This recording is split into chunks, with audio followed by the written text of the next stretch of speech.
So, Kexx, thank you for joining me here.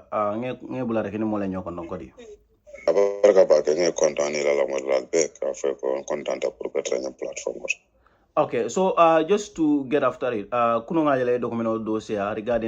the audit report making queries over so-called asset gate even before it was born, because apparently it was already an issue behind the scenes. What can you tell us about the documents that were released and in connection to the parliamentary procedure signed regarding the investigation into the asset gate? Yeah, thank you very much. As you likely stated, there's already a discussion about the whole issue of that Janneh Commissions, and the assets of Jammeh, which has been a public debate for far too long. But what is very clear and evident is that the National Audit Office is an institution established by an act of parliament. And their role is to make sure that they audit every government accounts or any government departments that falls under their purview. And whether they are summoned to do so or not, it is their mandate to do so. So immediately after the Janneh Commissions and the seals and everything, the National Audit, since it's a government institution established by an act of parliament, and any money that is generated there should go to the consolidated revenue of the state, then it falls under their mandate for those people to conduct an audit on what transpired. And they have fulfilled their obligations or their responsibility by actually conducting an audit on the Janneh Commission. And after their audit, this is a bulky book. I wish I could have shared so many issues that were raised by them, but the one that I shared was just a key part, just to show to the public that indeed, contrary to what the president was actually telling us, that he is relying on the National Audit Office to do an inquiry or whatever into the sales of Jammeh's asset, has already been done after the commission has done testing. So, but they had challenges during this process that they could not actually do the needful, what is expected of them, and this is clearly stated in their management letter that they have written and their reports, indicating that they intended to actually, or they have started investigating the sales of Jammeh's asset through the Janneh Commission, but they face challenges in regards to having documentation, to compare the information given to them or the information they have laid their hand on in terms of the amount that was. Yeah, just comment. Let me, if you don't mind, let me intervene here. And then I ask you one more question, just in relation to the same issue. Furthermore, we requested for documentation relating to the disposal of the assets. These documents include bidding documents, advertisements made on the sale of the assets, valuation of the assets disposed and by whom, appointment of auctioneers, license of the auctioneers. So these were the key issues that were raised. So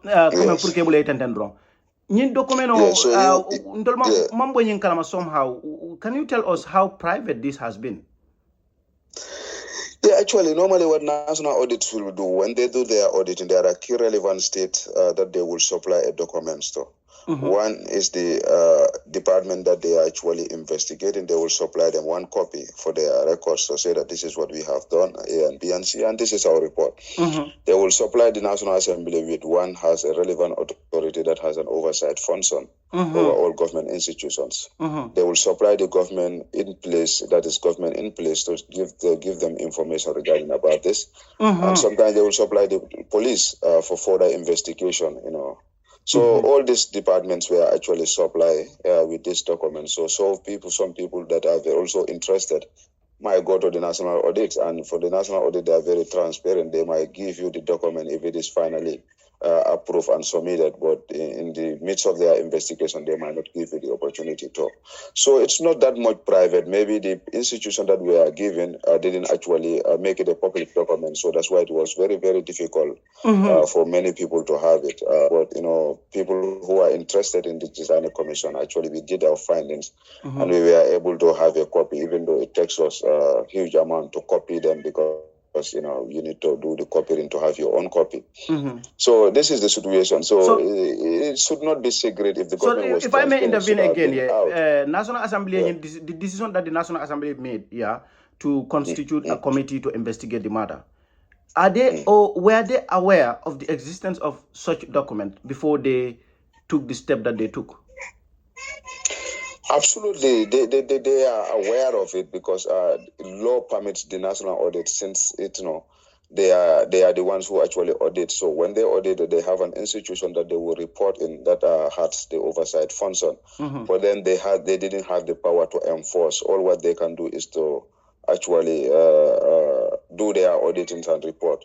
So there are institutions that will make sure that those reports are enforceable where there is corruption or there is mismanagement of public fund, and the National Assembly will come with a recommendation after reviewing those things. And through the what we call the Public Finance Committee, that's the FPAC.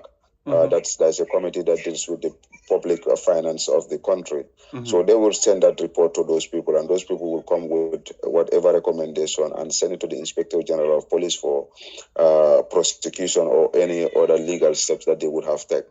And you could find out in the auditor's report, it was very clear that there was a clear violation of the Constitution, because the law has empowered the accountant, the Auditor General, to compel any government institution. Yeah, on section 1, I believe section 160 also. Let me check. Yes, section 160 of the Constitution. Let me just quote that for you. It says the Auditor General and any member of the National Audit Office authorized by him or her shall have the power to call for and inspect all books, records, returns, reports, and other documents in the exercise of the functions referred upon him or her by this Constitution or an act of the National Assembly, and to make such inquiries and to call such witnesses who, in his or her opinion, have any responsibility in relation to the documents referred to in subsection 1. So definitely you are right. Under section 160 of our Constitution, the Auditor General and his office has these powers. Yeah. Exactly. So okay, now I just want to ask for the investigation here. Can you distinguish the investigation into the Janneh Commission and the report that came from the auditors concerning the Janneh Commission? Because one of them is the subject of investigation here, not both, right? Hello, I'm not getting you. You said? Go like what is the National Assembly actually investigating now? Is it the Janneh Commission or the report stemming from the Auditor General regarding the Janneh Commission? Yeah, what is clear that because Alaji, when they were debating about the committee, the selection of the committee that will actually be tasked to investigate the Janneh Commission, the sales and the disposal of this thing, was actually very clear what Alaji said, that they are not establishing an inquiry, but they are investigating the reports on the sales of the Janneh Commission. So, inquiry and investigation. So now the document that is presented before them, that's what they will look at and scrutinize, invite whoever is mentioned there, how did you get the access, but not an inquiry into the whole process of how this was done, who was this, who was bidding and all this, like what the National Audit is actually querying about the list. They could not have the list, they could not have the valuer, who accessed it, who evaluated it, who were the sellers. They might not be thoroughly, if I could understand Alajes, but he made it very clear. He said that the president's speech, this is what he said.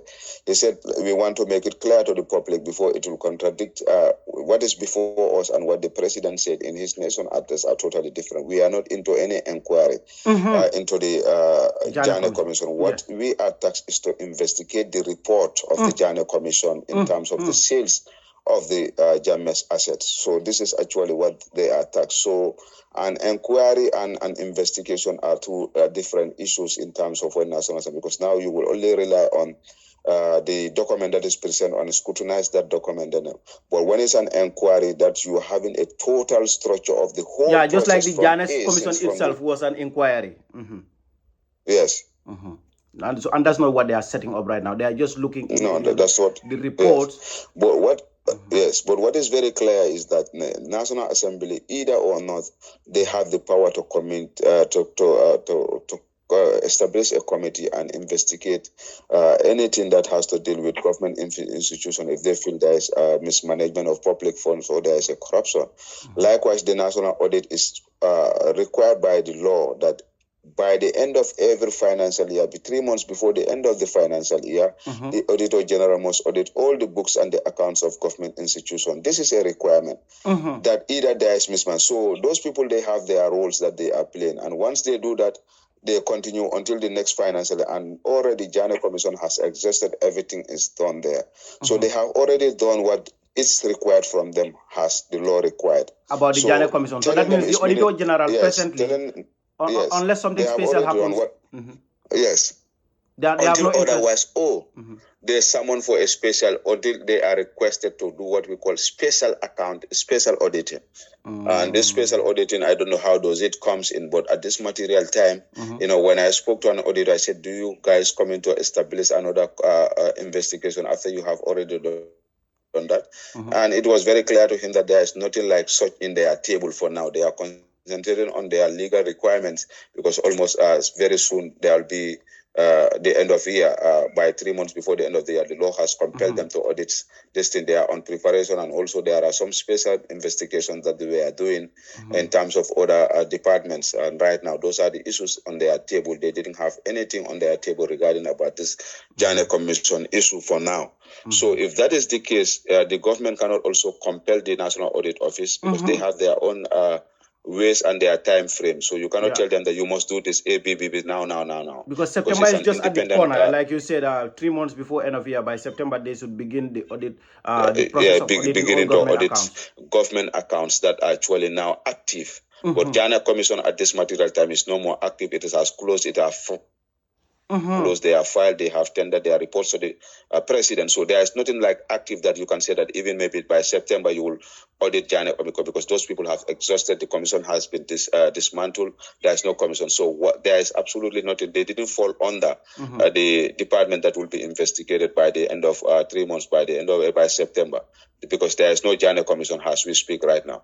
Okay, so it's only through the special audit report that they can call unless there's a special inquiry. So this is why our argument is that, the National Audit Office has, they have their own, what we call their own way of working, and also they have their time frames and other things. So as issue of this matter, that is a public act crime, President should not rely on the National Audit Office or the National Assembly, because these people are two separate institutions. But this is an issue that affects the executive itself.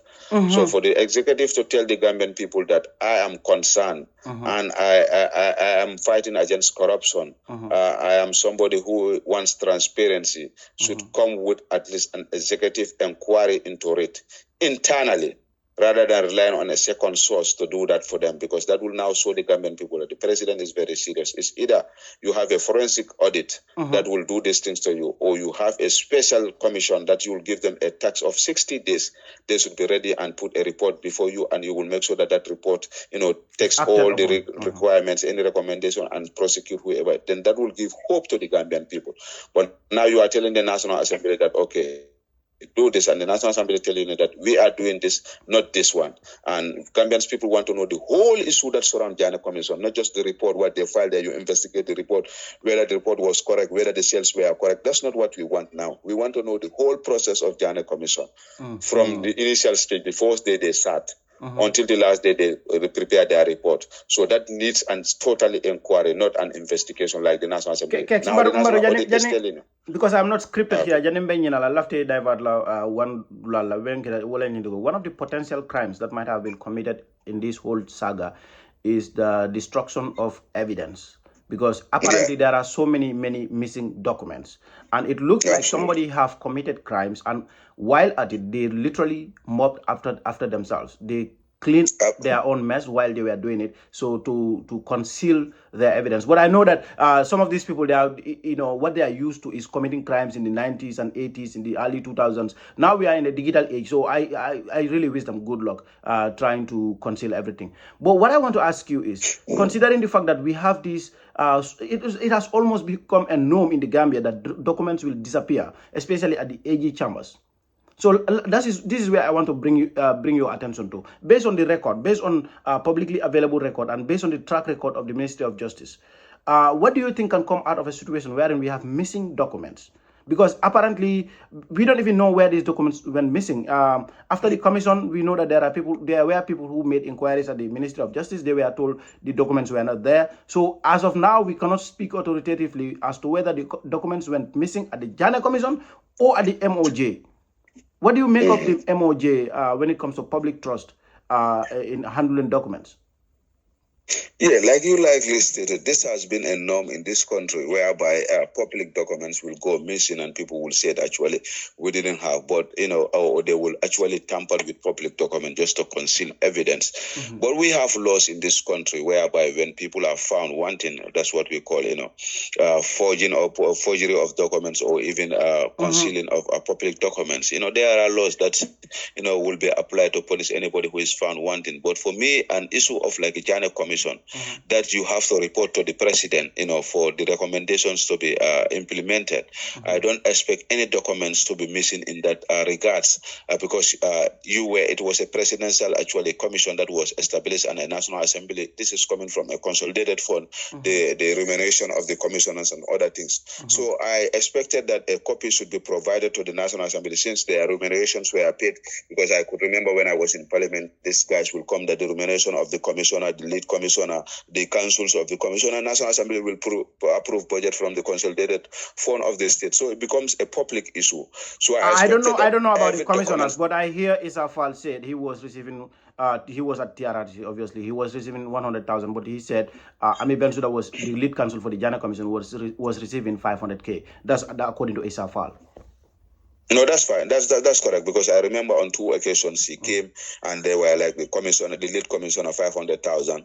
The other one 500,000. Oh, she was not the only 500,000 receiver there. No. No, she was the lead counsel was the only 500. And the other ones, I think they were 100K or 100 and something. But I have that report on my timeline. Maybe if I check, you will see all the details of, because when the Batambedu came and tabled the motion before the National Assembly for the remuneration of those people, I was in Parliament almost on 3 occasions, because they were given the 4 stats of 3 months, 18 months that elapsed. They extended it for another 3 months. They extended it again another for 3 months, another 6 months, until the National Assembly members were arguing that we cannot be continue extending. These people must be done with this thing because we are taking money from the taxpayers' money. So it has been extended almost for 3 to 4 occasions, if I could remember. All this, and if I don't mean to interrupt or distract you from the main topic, but do you not think that the Janneh Commission is actually a reflection of the government? Because considering you are always at the Parliament, it is almost common knowledge that the government itself, before the end of the year, will come and look for supplementary budget. And it looks like that's what the Janneh Commission was also doing at the time. The Janneh Commission, exhausted all their funds, came back, like you said, 2 or 3 times. And this is exactly what the government also does. Maybe they will come once because they are a bigger institution, a bigger unified institution. They will come almost every year and look for extra funds, or just go and spend more than they have been given. Absolutely. So that was the issue even about the National Assembly members.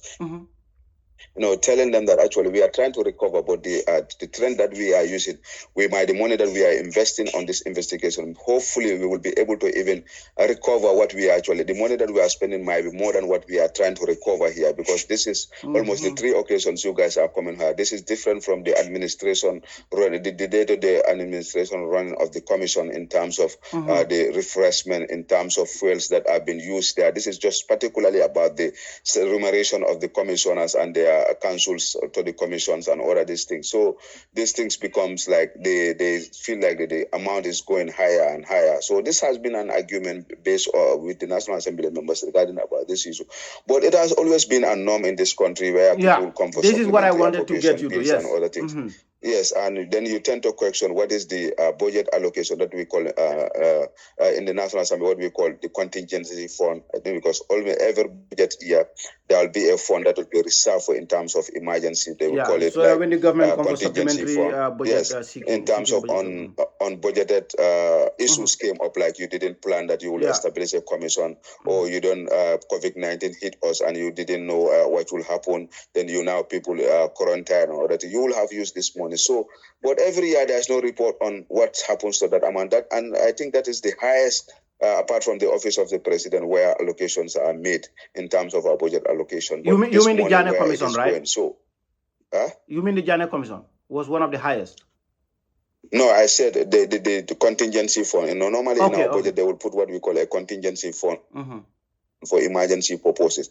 So like you expected that maybe money should have come from these departments, in terms of any emergency that is coming. But you keep on seeing government coming with supplementary appropriation bill when there is already money that is catered for in terms of emergency, when there is an emergency or the government exhausted, and before the end of the year, you just go and take that one as a contingency. But they will come with another supplementary appropriation bill, for whatever reason, I don't know. So this has been a norm in this country, and I think the earlier we address the issue becomes a problem. But what is literally just to top it up, just to do the topping here on this matter, literally Janneh Commission followed that same trend. They were initially intended to last for 3 months. They came and seek for extension of to extend it to 6 months, then 1 year, and then 1 year 6 months, because I think they lasted for 1 year 6 months. Yes, 1 year, 6 months. So from the original intention of 3 months to 1 year, 6 months. For 8 months, I don't know, 6 months, they came, they could not finish, they came and extended it for 3 months, extended it again for 3 months, and the third 3 months was the one that they finished their report. So they came before the parliament. If I go back to my record, 3 times, if I'm right, to ask for remuneration, and even that remuneration, they were requesting for more, because they said the contract was why they agree on the 500,000. I could have that debate with Bartam Bedo that the commissioners actually, or the lead council was actually arguing that, why they agree on this thing. They thought that they would have finished with the time required. But now that it is extending, what was not expected, they are requesting for more than the 500,000, because now they have gone beyond what they have agreed with the government that it will last for this thing. But finding out there was huge amount of work that so if they are to extend, then they are forced earlier agreements should be extended. So this has been a debate. I cannot actually wait, Kexx. I think your recollection is good, because I can vividly remember recently Isafal, when he was at coffee time, he did say that he was receiving, when he mentioned that Ami Bensouda was receiving 500,000, he said he was receiving 100,000, but he said later on Bartam increased it for him to 110. He said this. So literally them asking there was an increasement, because the extensions, he said there was an agreement that was tabled by Bartam to defend his motion, and he was saying that even we are not even going with this amount now, because these people, like in legal department, like he gives this legal term where you have an agreement with somebody and you contracted the person for a period of 8 months, but unfortunately you wanted to extend beyond that. The agreement for 500, maybe the person actually wanted to do the work and finish it in one. He have other commitments. So if you have to remove him from that other commitment that he have, you need to extend, at least you need to increase this thing, because now this is an extra demand that you are asking from. So these are the terms that he used. I could actually remember before the parliament. Okay, but I write this. This all are documented in my wall. If you go all the it's a matter of fact. I totally believe you, and I trust your recollection. It is good. So we'll come back to this same topic. I just want to divert you to one more topic, and then we'll come back to the main subject matter here. This asset gate will remain the main issue. But talking about the parliament again, because you are one of those people who are always at the parliament. You are the #1 reporter from the parliament. So fortunate to have you here. I want to ask you about the Ecolodge. What can you tell us about the Ecolodge project? The Ecolodges? Yes, because my understanding is about 97 million was spent on that project. Yeah, actually, government that issue too came before the National Assembly, and I think it was before the Public Petition Commission, where the GT board staff has written a petition to the Public Petition Committee of the National Assembly, led by Suebu Ture. That 5 ecolodges should have built by the government. That was the plan, to attract tourism and also to develop the tourism area and the sectors, across the regions. So, but according to them, 5 companies actually bid for this tendering. When it was tendered, 5 companies actually bid to be awarded the contract to do the construction. But according to their report, they indicated that there was not fairness in the whole process. First, because the company that bid the highest, that offered the highest to do the construction, was the one that was given, when there were companies that would have constructed those ecolodges for a lesser price than the one that was given. And their allegation is that there are corruption, nepotism was there, and also there are some ministers interfering into the activities of the GT board other issues, and allegations were labeled at Ahmad Ba that he was receiving some kickbacks from these people to award them contract, and the whole process doesn't follow the requirements of the law. So they actually bring this national issue to the national, and the money involved, they said it cannot be justifiable. So these were some of the issues that they raised. So when they raise these issues, then they bring it before the National Assembly, conducted their investigation, invite subject matter specialists, invite even companies that bid it, those who were rejected and those who were offered. They call witnesses, they requested for documents. So after their findings, they prepare a report that, that was very clear that, there were mismanagement of public funds, there was no value for money. Just comment. I'm sorry again. I just want to remind our viewers here. What actually happened with some of them is the one in Sotuma, for example, I believe caught fire, Dimbala Bodaje. So, and then after that, the one in Bara also caught fire. So for the listeners, that's why I sometimes I like recorded versions, because I'm going to put this picture here, the picture of the burnt one from Bara. You can see it. There's no way this building will cost you even 1 million. So apparently this is the whole thing. When auditors started building interest in the area, our public scrutiny started shifting towards the ecologists. All of a sudden, they started catching fire. And just to complement what you were saying, this is one of the reasons why the ecologists issue became find itself at the center of a national debate, literally. Yeah, go ahead. So exactly. So the National Assembly make their recommendations, and I think they have called on the Inspector General of Police to act on their recommendation. But for now, up to now, we didn't actually hear anything. I'm not aware of any file at the AG Chambers for legal advice for prosecution of people who are found wanting of mismanaging the public fund and for economic losses, and also in terms of not following the rules and regulations in terms of these issues. So, but actually, there was an investigation before the National Assembly. The committee actually did a thorough investigation, and those reports are out. And I could see so many activists are even raising issues. I could see last week, I see Madi Jobad and others were raising issues, how far with those things up to now. And you could see that's why some National Assembly members are even questioning whether the Inspector General of Police, even all these things, he will act on that, because there were so many issues that came before the National Assembly and recommendation from the COVID-19 funds. There was an investigation about that, and people were found mismanaging the public funds. But up to today, we didn't hear anybody's been prosecuted. We had talked about the GT board petition, the Gambia the Ports Authority issue. So all these things are issues that, I'm comparing next, the Gambia Ports Authority saga, because my understanding is those that were at the center of the investigation were suspended at some point, but as soon as public interest faded away a little bit, they were brought back to work, and then the issue reignited somehow. Yeah, actually, like you said, just yesterday I saw them coming with a press release saying that this matter is already on the table of the AG Chambers for legal advice. But when was this report was finished? It's almost, we are counting 6 or 4 months after the report was actually these people finished their reports and they send it to the Inspector General of Police, and they review it and feel like their legal department or prosecution department send it to AG Chambers for legal advice, because already it is very clear. But like you said, I have known people that are even left the jurisdiction of this country who are actually found to be part of the people who actually cause this economic loss to the country. So let's simplify this area a little bit. So you mean some of the people who were accused of embezzlement at the port, some of them might have fled the jurisdiction of the Gambia, right?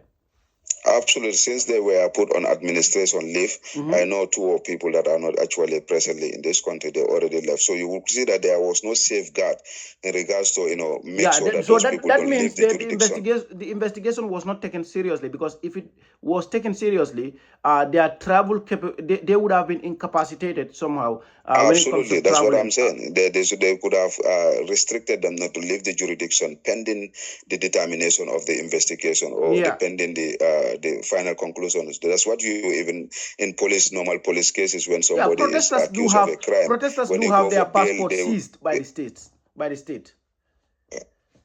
They normally seize travel passports of protesters. That's what I'm saying. Your travel documents will be seized, and maybe, you will be called. But this is, unfortunately, that's not happening. Like, even presently, I could remember there's this issue that I'm also investigating about the seat project, that's the under the Ministry of Health, where 14 Toyota Prados similar to the National Assembly members were procured.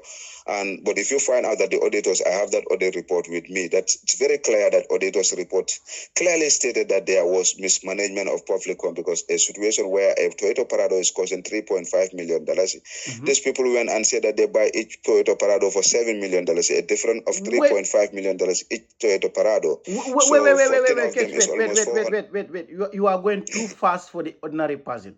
So this 3.5 Prado, the average price 3.5 and purchased at 7 million is a saga revolving around which government institution or body? Ministry of Health, under the Ministry of Health. And it's a project that was for the empowerment of women and children. It's called Sahel Women SEED. So if you will see cars that are roaming in the country, you will see SEED. It's called, that's the project. So it's called Sahel Women's Empowerment for something like that. I cannot know actually, but I read a report about it. It's on 4A, and I'm waiting for the police. So this were permanent secretaries that were found wanting procurement officers that they went for the project. They put an open tender, and TK Motors, who is launching as Toyota authorized Toyota dealers in the Gambia, yes. Authorized bid for it, and also CFAO, which is also recognized and a legal entity in this country for car dealings, also bid, and there's what called KIF. KIF is an electronic, they deal with electronics, computer and computer gadgets. That's what they deal with. But this company was the one that was awarded the contract rather than a registered Toyota company dealer. that should Toyota dealers are number one, and the auditors made it very clear that the contract was given to somebody who is not even lancing in terms of car dealing. Number one, they read in their audit report made it very clear, and this gives them a conclusion that it was favorism and nepotism. They went further to say that these departments would have, if they have given it to TK Motors, the cars will be actually 3.5 because they have done their investigation. The market price is 3.5. But what they receive is that each car was bought $7 million. That means that they have doubled the price.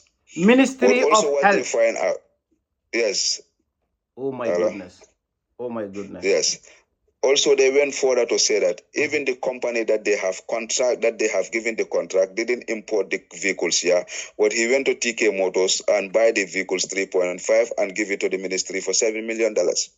Are you talking about fraud? 7. Wait, that's fraud, bro. That's fraud. So this matter was reported, the auditors raised it, and it went to the police. It's almost now 3 months because I was following this matter. I went there, I called the PRO. I said that I want to know how far the investigation. Every time I requested, just last week when we were released from the police, I went there again. They said still now the investigation. But this is very clear. Up to now, and allegations were coming that there are some people that were there and they are close to power. Now they want to turn those people to be witness when they are actually the ones who were found. They want to turn perpetrators into witnesses. Witnesses instead, so feels that those are not connected to the powers will be the ones who will be prosecuted, because I learned that one of who is a permanent secretary now transferred to the office of the president working for something. At the time before the person was transferred under the Ministry of Health, he was a permanent secretary, but I learned that now he's at the office of the president. I don't know for what position there. I learned as allegations that he will actually, they wanted to turn him as a witness instead of, and this were the procurement officers, this were the senior procurement officers, and there is no transaction that could have been done when you remove the procurement officers there, then nobody should be found wanting, because the whole process is done by the procurement department. So there were 7 senior officials among themselves that were there, senior, not just senior officials.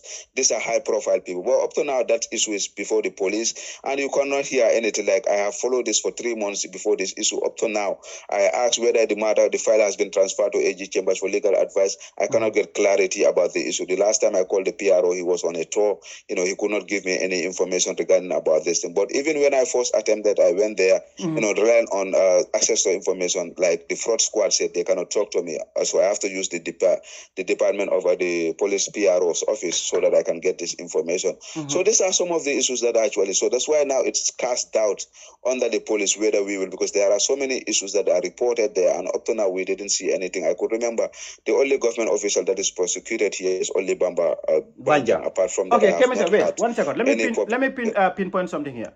So you want to tell me after all these scandals that have happened in this country, do you know about what time did this one happen? Because this seems like not so long ago. No, this one, it's almost after the auditor's report was almost, I think, 1 year, before even these people will be invited for questioning. I have the audit. I wish I was in the house. I would have given you the date when the auditors we don't learn anything. Yes. As a country, we just don't learn anything. Yeah. So, but it was long time. Like it's now, we are counting almost 2 months now, 2 years now after this whole issue. But up to now, there is no head rolling. There is no issue before the courts. And this is not small. This is we are counting now $450 million that went to individual pockets because the Toyota Prado is 3.5. So 3.5, you put another extra 3.5. That means that 3.5 times 14 because they purchased 14 Toyota Prados. Oh, it wasn't 7. And I was thinking it was 7 vehicles. It was 14. 14 Toyota Prado, each has extra $3.5 million. So the state lost $3.5 million by 14. Oh my goodness. Oh my goodness. Let me do my rough calculation here. Let me do my calculation here. That's a lot of money. That's a lot of money to take from poor Gambians, man, my friend. So you said 14 by 3.5. 14 by 3.5. That is about 49. Guy 149 all day. Yo, so that's not a small amount, and this is affecting an institution that is collapsing, like the health department. Now people will go there, poor people will go to the health, the medical hospitals or whatever you call it, and they will not even have these medicines. They will be like sending to the pharmacists to buy this. The ministry, there's no medicine in this place. So a poor person who is paying tax that the service should be rendered to the person, and this money is diverted to individual pocket, depriving people to have proper medication, and people who are poor will just go and wait for their time to die because they cannot afford to go for overseas treatment. So these are the issues that are affecting our country, and this is coming from an institution. That is very true, because I recently commented somewhere that I know of somebody who literally had to wait for somebody to die before his relative could get a bed at the emergency ward at Banjul. Immediately I commented, I said that online. Somebody said to me yesterday, he said to me, currently we are at Kanifing, we should be referred to Banjul, but they said there are no beds. So literally they still have shortage of beds, just beds at the Banjul hospital. And these people swallowed bloody 49 million, because 3.5 times 14 is 49. Yeah, and they make it look like nothing happened. Yeah. If that is invested in one hospital, even like the referral hospital, but now you go there, even what we call the dialysis machines are public. Kidney failure is killing people because the dialytic machine is not working in this country. So these are some of the issues. But who is talking about this? It's so if the same government is telling that I'm serious about fighting corruption, then it's now doubt, because these are clear issues. For me, there's no issue. The auditor's report were very, very clear that even the person would, was aware of there be a bidding, because their investigation revealed that he was prior informed that you will be awarded this contract. So he was even prepared and sent an invoice earlier before even it was publicly announced. Oh, really? So that's the small company which ended up winning the bidding, yeah? Yes, that's an electronic company. He deals with computer and computer access. Okay. He didn't have any license in regards to vehicle purchase. Normally, that's what they call. I think that's what they call a screen company. So if you investigate this screen company, it is either owned by one of those senior government officials or they are close allies. Absolute just like what happens in Gambia Printing and Publication Corporation, where the managing director creates his own printing department, where the whole printing department, any documents, any books, any paper they want, they will go to his company. But wait. Are you telling us another new saga that we were not aware of? Just when you think you know it all in Gambia. There are so many issues. So the managing director of the Printing Publication Corporation, where the managing director established a company name after this one, where they will purchase almost all whatever will be procured by the department through his company. So everything, the staff, went up there, and so they came to my house and they raised this issue. We made a publication, and I see government reacting and put him on suspension, doing investigation, on and leave and putting investigation on this matter. But up to now, we didn't hear anything about that issue too. So there are so many issues that okay. So nothing happened. Nothing came out of that too. For now, I didn't hear anything. I heard that there was investigation. I heard Dr. Sise on Coffee Time. So can you tell us the name of? Can you tell us the name of this head of department? Yeah, I have the record. I don't have it offhand, but I have his name. But the Gambia Printing and Publication. I think we will organize another interview about all the pending issues that I know of corruption. Then I will put all my documents together and maybe share with you in advance so that you can prepare a question to that effect. And this to be honest with you,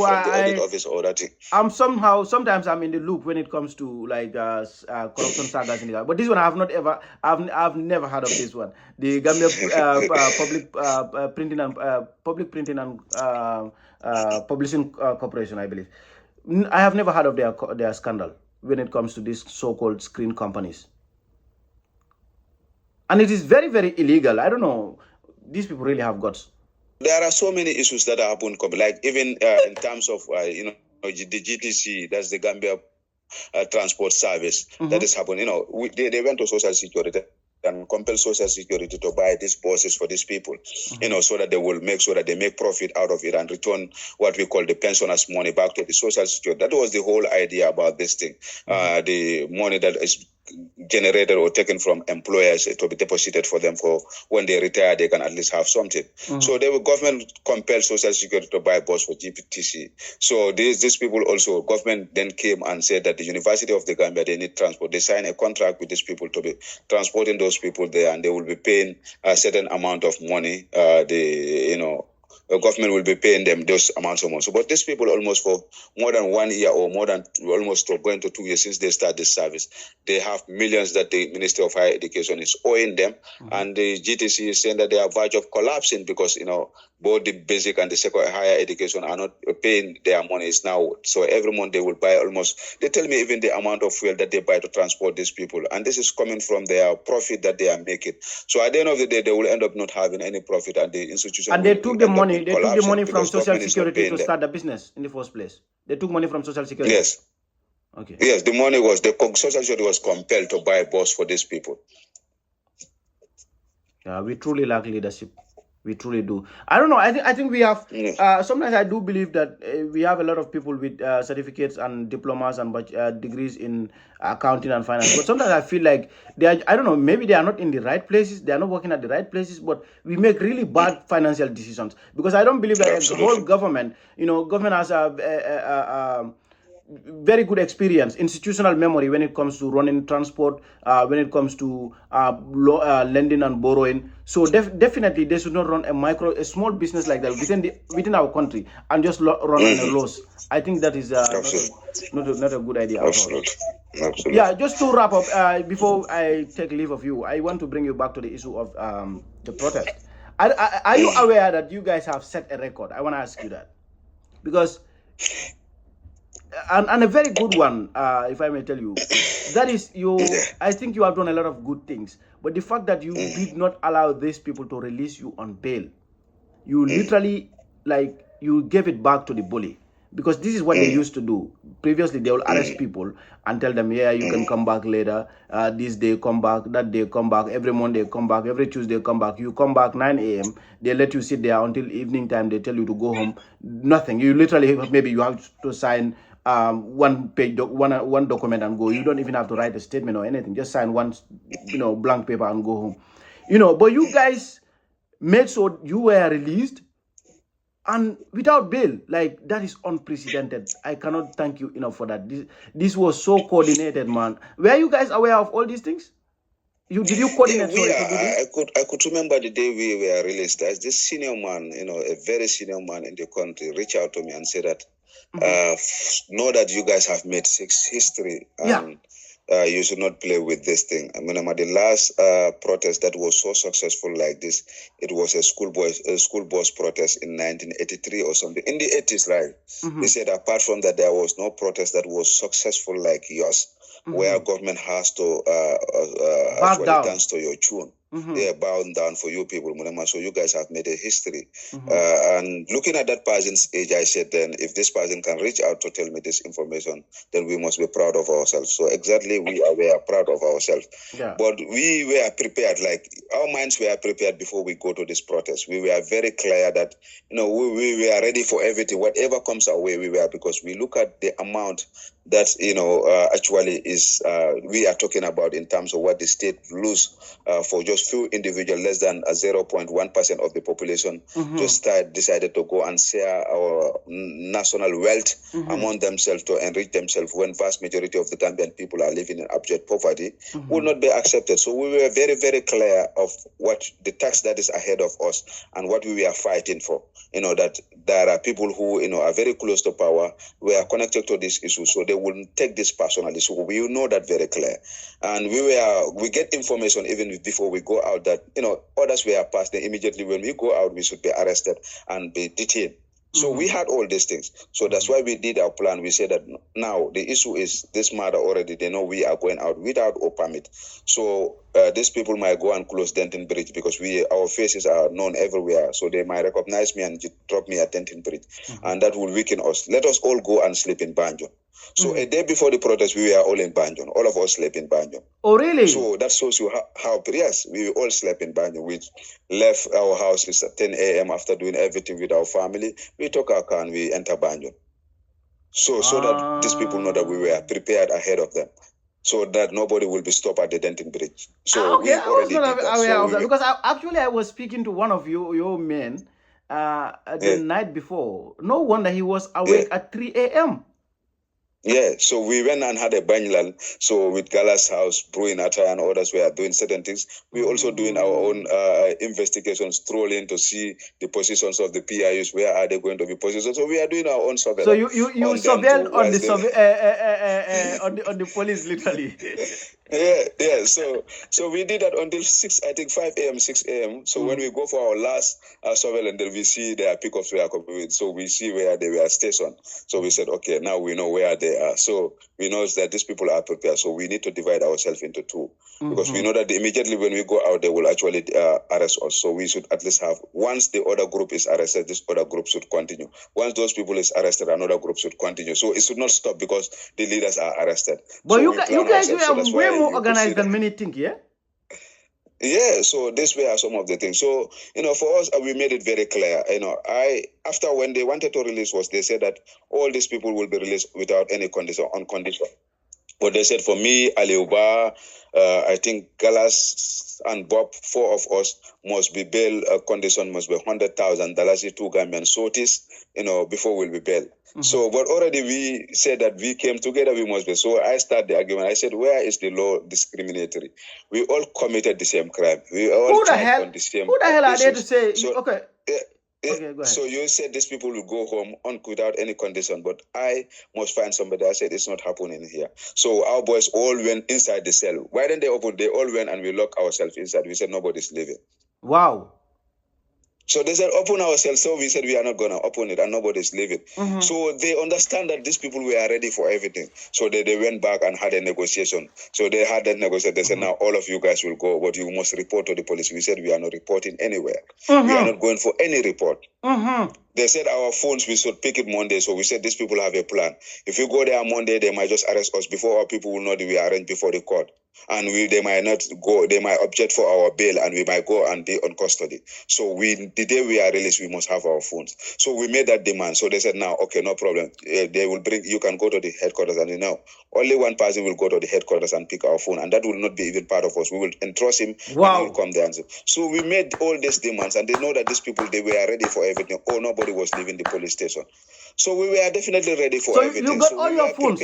You got your phones? Huh? You got all your phones? Yeah, we got our phones the day we were released. We were at Westfield. We sent somebody with the car. He went and picked all our phones and all our belongings, our belts and everything. So we even distribute those things at the Westfield Monument. So we didn't left anything there. So we were ready. We didn't want to go there anymore again.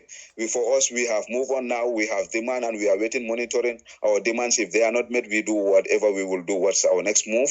We will do that. So we were ready with these people. So our minds were very, very prepared when we are going. So the moment we are all in the same line because we were ready for everything.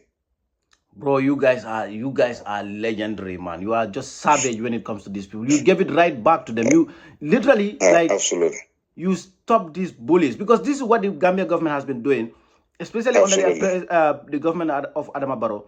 They will arrest innocent people, especially people from the opposition. Yeah, they will just arrest you and keep dragging you to. They will not even take you to court. They will not charge you. They will just be telling you to come for report, to report to bail. When you come to bail, they waste your time, keep you seated there from the morning to the evening, let you go, just to I don't know if that even qualifies as mental torture. That is horrible.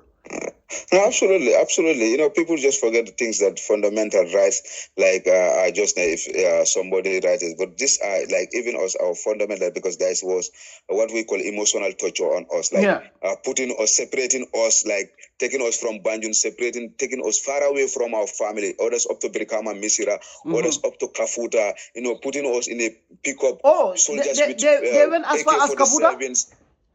We were surrounded like we are criminals with AK-47. So there was that emotional torture on us, putting us in communicado for 48 hours. People will come to the police station. I'm asking for Kexx. I will hear them over the window. But that place was so tight. Even if I shout, they will not hear me. I'll hear the Kexx. They said Kexx is not here.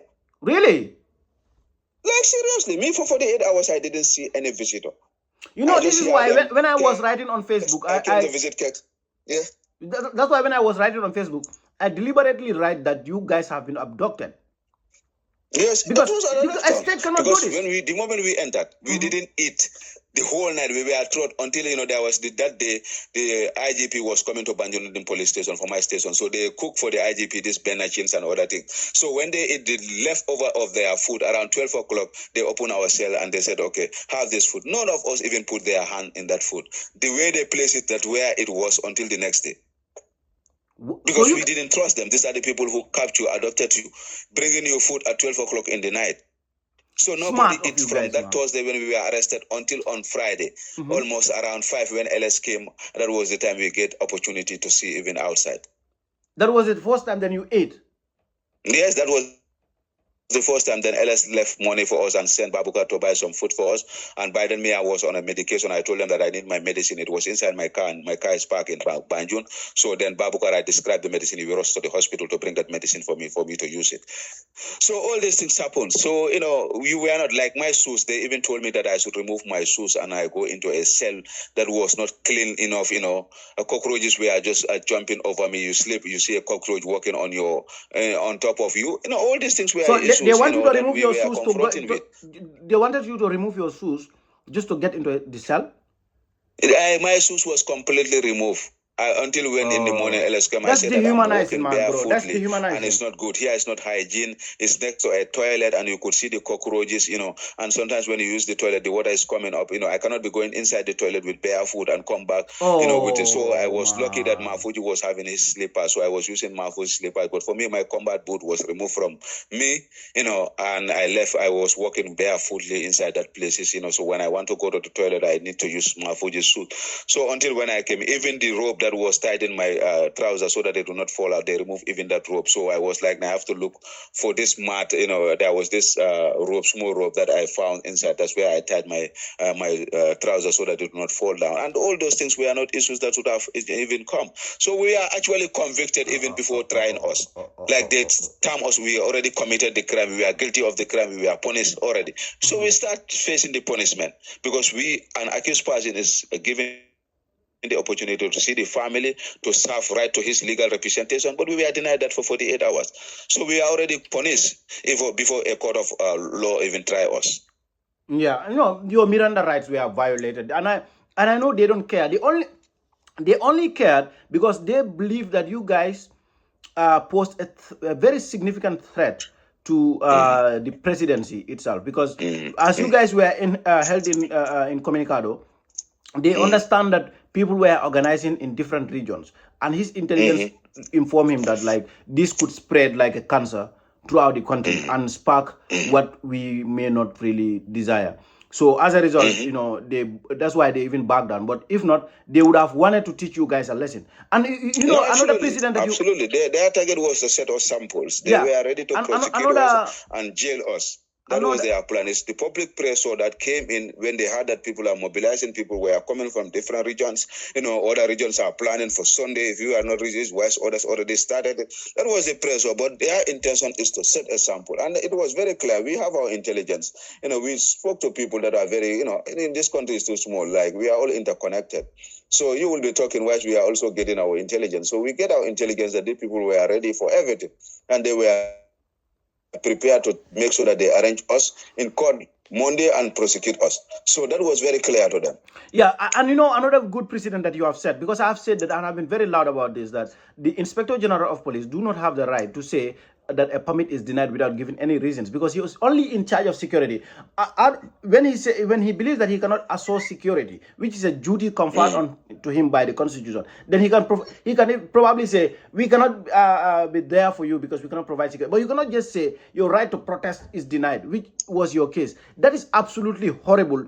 That is very, you know, I think he did that out of ignorance, because he has no right to deny anybody the right to protest. But you know, I'm referencing this because today, as I just 5 minutes before I came online here with you, Fadu Network published that the Inspector General of Police have denied the victims' request to protest against Sukuta Salaji demolition, citing security concerns. So I saw the memo here, the letter from the police. They said, please be informed that your permit request is not approved due to security reasons. At least now they have given a reason, even though we know that they are not acting out of good faith. So I just want to bring that out there for you, that these are some of the things that you have done by just going out to protest and sacrificing your freedom for about, I don't know, 48 hours or more. Yeah. No, exactly. Like you clearly said, the Inspector General, I know people, I think they misinterpreted all this issue. Yeah. You know, the Inspector General of Police should not actually, even if you are to do it, you must provide reasons that are convincing to the reality. And it has to be one, maybe it will cause an economic loss to the country at that material time, or there's a security threat when you go out. And that must be clearly stated to your reasons before you deny somebody. But just deny somebody blatantly, just to say that I'm not going to give you a permit, you know, it's nowhere that it's going to be accepted. And we know that very clear. So when we see the whole response, we feel it was so disrespectful to we, the owners of the country, because we are the owners of the country. And that's very clear in Chapter 1 of our Constitution, that the country belongs to the citizens, and we empower the powers. Anybody who is in authority derive their powers from us, the citizens. And that person has no other obligation but to promote the general welfare of its citizens. That is what this Chapter 1 of the Constitution said. So if that is the case, you individual who is entrusted, we give you our power, cannot tell us, just respond us, that's all, well, you are this thing. So we feel that it was disrespectful, and that also triggered our anger and our motivation to go out, because there was no justification. We know that when we go to the court, we will rely on that thing to say that the IGP has denied us without giving us that reason. So that means that he was acting on his own discretion, not based on the realities on the ground. Exactly. So we wanted to rely on all those things when we go to the court. So we were very clear that, you know, you must give us a reason. And if that reason is at least something that is convincing and we refuse, then you have a ground on us. But since you didn't give us a reason, we will also make sure that we exercise our citizens' right. And we did that very clearly. And now that moving forward, you see now they are providing reasons. And this should be the purpose. And the reason must be justifiable. It's just that because you provide a reason, but that reason must be justifiable and it must be reality. It's not that just I say that there's a security reason and you refuse that. But now we are not even, because now we went, you know, because these issues sometimes trigger other issues. When it happens, we went and do our investigation. We found out that when government officials who are compelled to produce anything and they fail to do, there's a provision in the law that you have to go to the court, and the court must compel. Court can even give permits. We didn't know that, but now we know that the courts can even give a permit for people to protest. If IGP give you and you think that those reasons are not justifiable, you can go to the court, and the JC is legally bounded according to the legal practice. There's an act, I forget the act, that can give you the permit if your reasons are justifiable. So now in an event where IGP deny us permit, you know, and we feel like we will going out or we don't want to go out, but we want to make sure that we respect the law, we will use the legal department to make sure that that a permit is issued to us, because there is a law that compels any minister, even if it's not just permit, any document that you need and it is to be given is a public document, you are denied, you can use the court for the documents to be given to you. Absolutely. Okay. And just to summarize what you say here, you said some really, really important things here. That is, the police cannot just say no. And this is what we have been saying. Even if they are going to say no, they have to be acting in good faith. Yeah. There has to be legitimate concerns of whether it be security or economic laws that they are citing as the reason. They have to be seen as reasonable and legitimate. But they cannot just be, because the IGP is acting like a political pawn for the president, and will just come out and say, no, you're right to And by the way, the emphasis here is the Inspector General of the Gambia Police Force does not have the powers to review rights conferred by the Constitution. Let that be very clear. The Inspector General of Police does not have the powers to review rights. This is the whole point. He cannot review rights.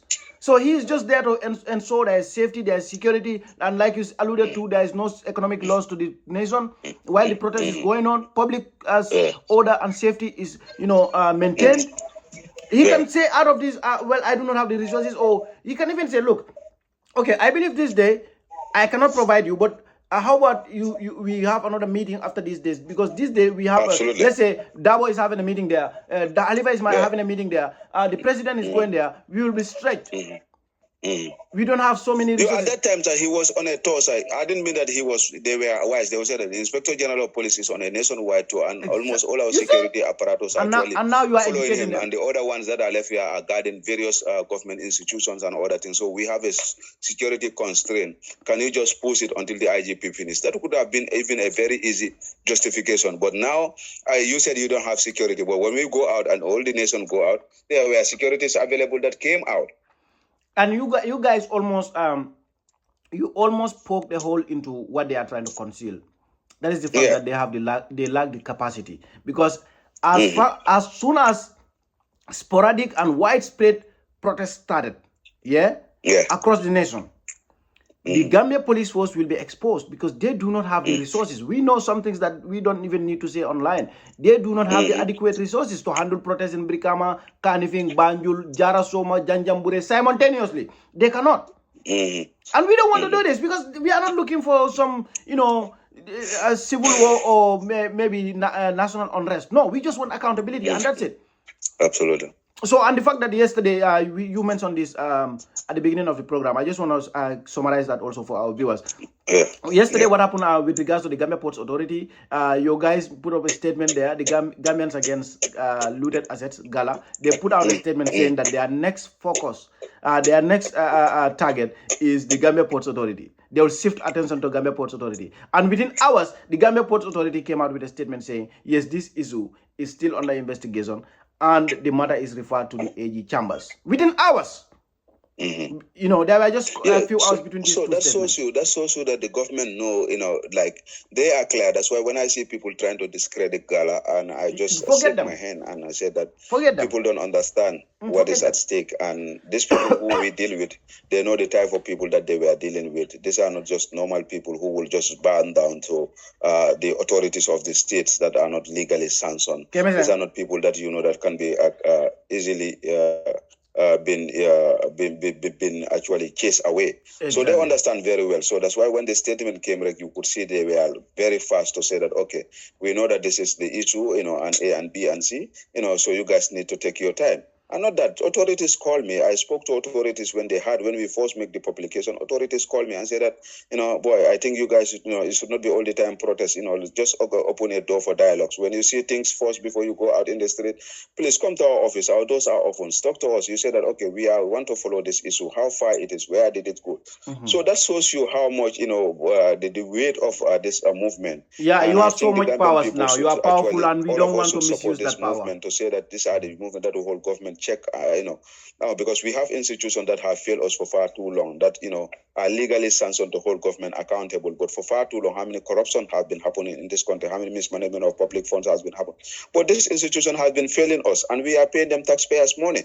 So when you have a group of people that organize themselves to say that we will make sure that we take this responsibility, I think it should be every concerned Gambian citizens, genuine Gambian citizens, to support these people rather than to at least discredit them, trying to tell them names, trying to associate them with other things. We are not that. We are very responsible people, and we take our time, our resources. Just look at what decisions we are going in the National Assembly. We all left what we are doing. We enter the National Assembly to make sure that we are monitoring you people. And anybody who do something that is contrary to the interests of this country, we are ready. And you will definitely, you see the National Assembly member who's trying to caricature us, within 12 hours, even before we left that National Assembly, he started to come to us, begging us that, he made a mistake. He was not referring to us. This guy was not convinced. Even the day before, when we went there again, he came up to our table and said that, Billah, if you guys want, I can go to GRTS and I apologize to you people. So that shows you how credible we are and how powerful we are. And people must recognize this.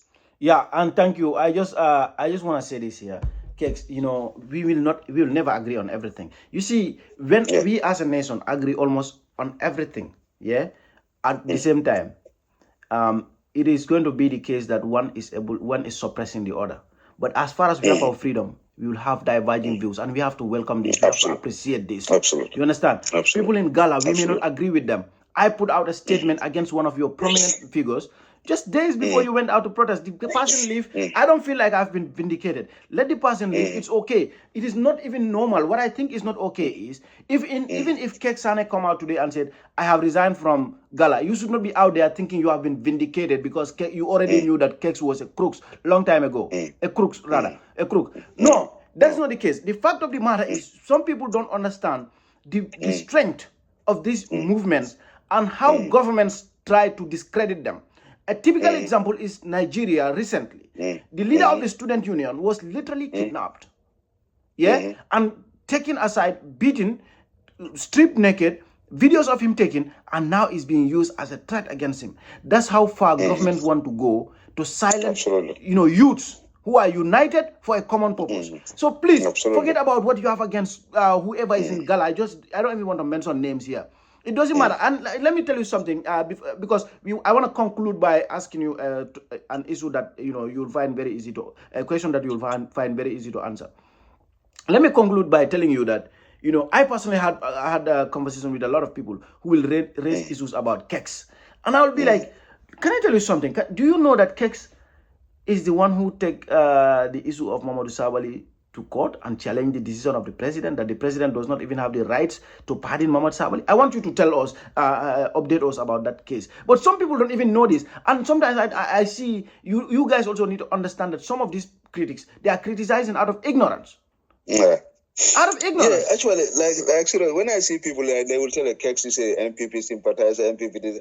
I told them that there is no time in my life that, if I was an MPP sympathizer, like when I was in parliament when I had forced this motion, and Lami Jedabo will be my witness, when I had this motion that they are tabling a motion to give power to the president to pardon, I went, I'm not that much legal minded, but I went and look at the documents and I read my laws and other things, and I understand that, already there is a provision in our laws that's stated that the Commission of Inquiry, whoever he found wanting, you have the power to disagree and agree with the findings of the Commission. It's not legally binding.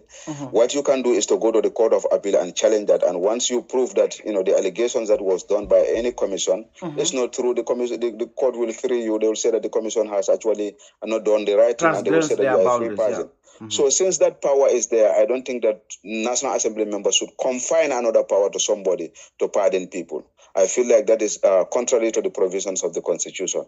So I said, okay, I consulted a lawyer. I said that this is the issue, and I cannot go into the street, and just start this. Let's challenge this matter to court. He said, wow, you bring a very interesting. And he was very interested. He said, I'm ready to take this case pro bono. So this is how the whole issue started. But I don't want it to see as an individual fight. So there's this association called Concerned Gambians, Coalition for Gambia, Coalition for Change, and something like that. Said they are interested. Marinyang called me, Gambian participate. They said they are also interested, to join. I said, let's all come on board. So then Mar objected and said, now let me just be on the back seat so that I provide you some of the documentation and the financial support. I said, okay, that's fine in terms of anything that you guys will need. So this is how we came up with this issue. So somebody cannot be, and this is not only about Sabal, this is about Njoguba, this is about Amadou Koli, who was one time, who was one time a central government, so many people were permitted now allowed to work. Njoguba is at Pura now. Njoguba is, wait. You want to tell me Njoguba is silently injected into the system? Njoguba is the managing director of Pura. He was like this petroleum saga. So he came before the National Assembly. That petroleum that came to the country, they sell everything and went without paying a single dollar to the Gambian Revenue Authority and left. That matter too is before the National Assembly for investigation. He appeared there, on behalf of Pura, a public utility authority, and he was giving his statement. They are all Gambia has taken a 360, man. Gambia has taken a 360, man. Gambia has taken a 360, man.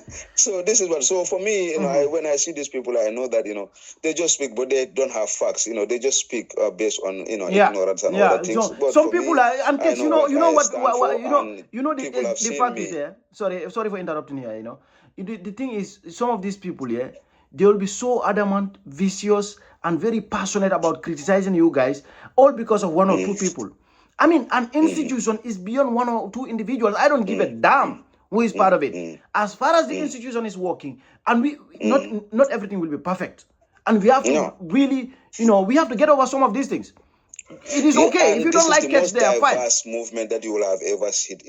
Almost all the political parties are. So when I see people portraying that, okay, this is UDP or this is Mamadi Kuranso or this is Esa Falso, I just sometimes laugh because me, I'm in Doi. So anytime GALA want to change this movement into a political and I belong into I'll go back to my corners.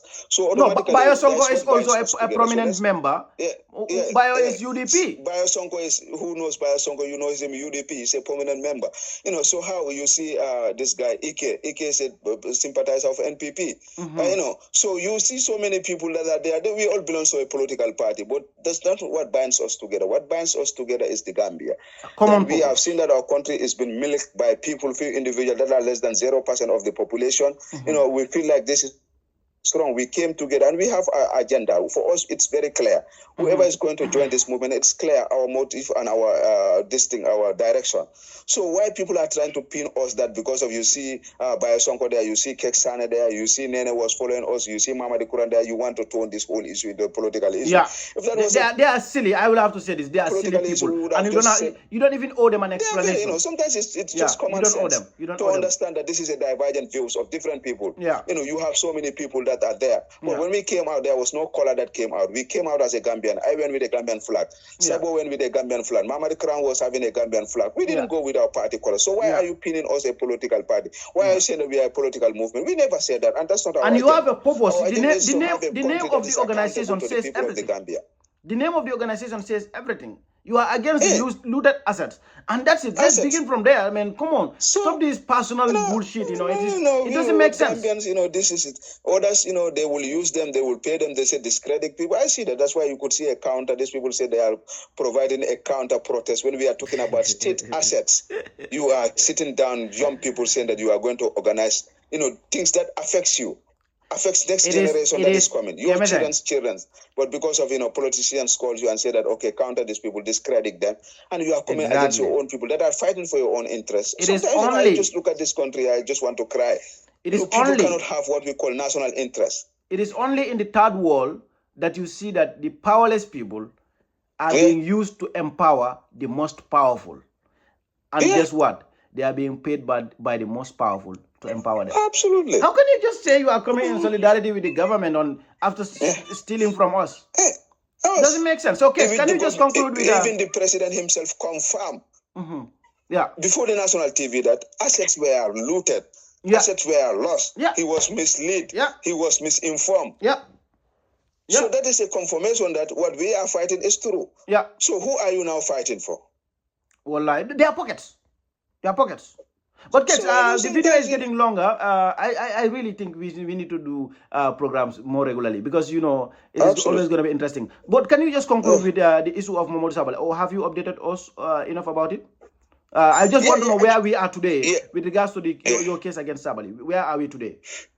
Yeah, the state challenged it because when we filed, the state challenged that we didn't have the power to question the powers of the president. Like they will say always, all the time, that the president has the power to appoint, he has that appointing authority. So we need to file our reply to their, because what we filed, they opposed that one. They came with their defense, asking the Supreme Court to throw out the case. It doesn't have merits and other things. So that was their arguments that they had. And we said that, no, that's not the case. We also sat down with our lawyer and he drafted his response, and that response too is filed now. So, but the Supreme Court will sit on terms. So already before they will hear, because there were so many matters before then, so they went for their break. But they are coming next time. That will be around July something, and around June, July, to determine our case. But we believe that we have a case. We have filed our response, and our response are all based on law, the provisions of the Constitution, the separation of power, whereby the National Assembly member cannot do that when the law has already catered for, and the law has already catered for that. Somebody who is found by the Commission of Inquiry still now has the right to go to the Court of Appeal. So if that right is there, you should not give another right to somebody, to actually give that power, to give another power when the power is already there for the person to challenge that and discredit that. And we have seen all these things that happens. Even politicians went there when they were found by the Alkali Commission. They went to the Court of Appeal to challenge those things. And the so Court of Appeal do their decision. Literally, there's a precedence for how to go about this business. It is not that the president has to pardon you. You have to go through the court. And because that's when they were found about those commissions about the legal practitioners who are not paying tax and all that in this tax, they went to the Court of Appeal when the commissions found that. So if those people are doing that, the president is there, why are you now giving power to somebody? Absolutely. So these are some of the issues that we said. So for us, the law cannot be applied discriminately. The law must be applied based on everybody. But because of you have a political interest, thinking that when I have Joguba or when I have Sabali, they are influential people in their constituency, they can bring votes for me. So based on that, I will bend the law. We cannot sit down and fold our hands together. Then what is the essence of having those laws that should govern our actions and our deeds? So somebody must challenge this. So that's why we challenge it, and we are very on course. And we believe that at the end of the day, the Supreme Court will definitely deliver the verdict in our favor, and the president will reverse his decisions. This is our position. And Sabali will literally become jobless. Let me make that clear. If you win the case, Mohamed Sabali will be jobless entire his life. If you win the case, that's what the Janneh Commission said. If you win the case, that means Mohamed Sabali will be jobless, and he will go back to his default setting, which is banned for life from public service. If he wants to challenge it now, he has to go to court himself. And I think he lost it or something. Because 6 months after the finding of the commission, they said they give you up to 6 months to challenge it. But once you didn't challenge it, the law is saying that now you have accepted the finding. That's the interpretation. If you look at that provision. So he failed to make the filing within the time limit. So he slept over his right. That's what we call in law, that you slept Thank over you your for putting it in those words. That is very accurate. He slept over his own rights. Thank you very much, Kemeseng. I think we will have to end the program here. I'll do some edits and I will get back to you.